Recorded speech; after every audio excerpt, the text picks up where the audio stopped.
Well, I've not won the distance prize tonight because I'm only from Yorkshire, so props to you for getting from Margate. I don't come from Yorkshire. I come from just up the road in Nantwich originally. And I've been in Yorkshire 30 years, and basically, if anyone you've been to Yorkshire, you'll probably know it's like Brexit turned up to 11. Basically, they don't want Brexit. They want an independent Yorkshire with shandy band, and no one's allowed to wear a coat unless it's minus 25. So basically, I'm in a group called the Batley Poets from near where I live. And they challenged me to write a minute. Well, they challenged all of us to write a minute on Yorkshire. And that's a challenge for any Yorkshireman because normally you can't shut them up after half an hour. So I had to do a minute on Yorkshire. So obviously it's mildly taking the piss. Hope you like it. I can't abide this laking about with rhythm, rhyme and meter. Happen I could use accidents, but I like my verses neater. I suppose I'll just fettle it till my poem finally scans. I was hoping to catch last orders, now I'll have to change my plans. I feel such a clarthead, why won't me doggerel rhyme? At this rate, I'll miss it chip oil, I'm running out of time. I'll be dead chuffed to finish it, then I can fill me boots. But I'll not resort to blether with all that imputes. I've chelped and I've chunted till I couldn't give a chuff. Won't be long before I flit, I've proper had enough. I'll nip down the ginnel, chits with bit sounds reet. Weather's turning parky, but I'm quick on my feet. I just haven't got the gumption to put my thoughts in verse, and sticking to a minute just makes me headache worse. Faffing about with dialect is adding to the pressure, and I'm vexed to say unnecessary when one really hails from Cheshire. Thank you very much.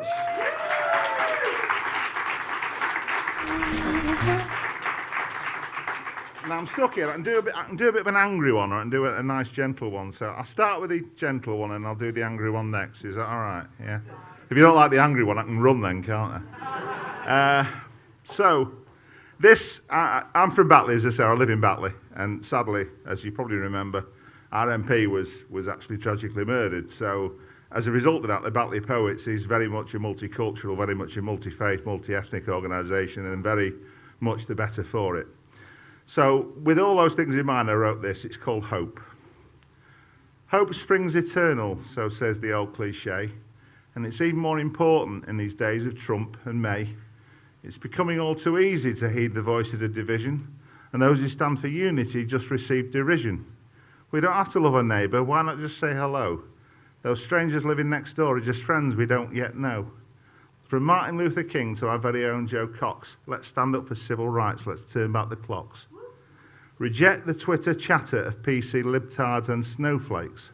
When they go low, go high. See what difference that makes. It's not a viable strategy to fight fire with fire or bigotry with hatred. We should all be aiming higher. The past year has been challenging and politics got vicious. A return to civil dialogue could prove to be auspicious. Try exchanging friendly banter as you go about your business. One man's Eid Mubarak is another's Happy Christmas. Thank you.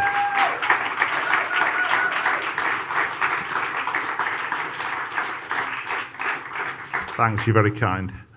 This next one is my last one, and it's inspired by a Lou Reed track called I'm Sick of It on the 89 album, I think, New York, but only inspired by that, and I tried not to plagiarise it, of course. It's called I'm Sick. I'm sick of that hypocritical vicar's daughter, the one who would struggle to turn wine into water. She should know that Jesus turned over the moneylenders' tables. He didn't crash the economy and blame the disabled. With a 2-2 in geography, a grasp of foreign policy's crap. She can't talk to other countries, but she can find them on a map. Thank you.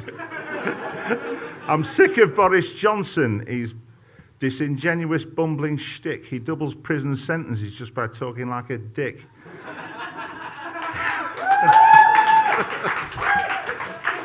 This smug Bullingdon boy's a pathological liar. We should have left him swinging high up on that zip wire. I'm sick of the Davis double act. The Chuckle brothers do no jour. Ask Phil to speak at midday, he'll still be up at 4. The dog ate David's homework, he expects us to believe, but he still wants us to trust him that it's better if we leave. Gove says he's sick of experts. Boris would call them mavens, but it's a different story if they're clued up on tax havens. He is, of course, adopted and likes to cite theology, but if it's nature versus nurture, I bet his parents blame biology. Damien Green finds it stressful helping to ruin their nation, so he tries to release the pressure with some office masturbation. He likes to surf the World Wide Web using just one hand and has a particular fondness for sites the IT department banned. I'm sick of cuddly Liam Fox, the disgraced Minister for Trade. Travels the globe to boost the sales of designer marmalade. These taxpayer-funded beanos are for politicians only, but he likes to take his best man along just in case he's feeling lonely. I'm sick of Ian Duncan Smith and his universal credit. When he shows up at the pearly gates, he'll find himself in debit. St. Peter will just shake his head and say, haven't you heard those Bible stories? Jesus loved the poor and needy, he's much less fond of Tories. I hope you've liked my little poem, but what difference will it make to a bunch of career criminals whose whole lives are take?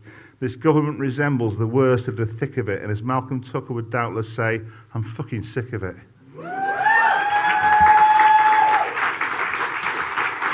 Thank you. I've been Jem, you've been brilliant. Thank you very much.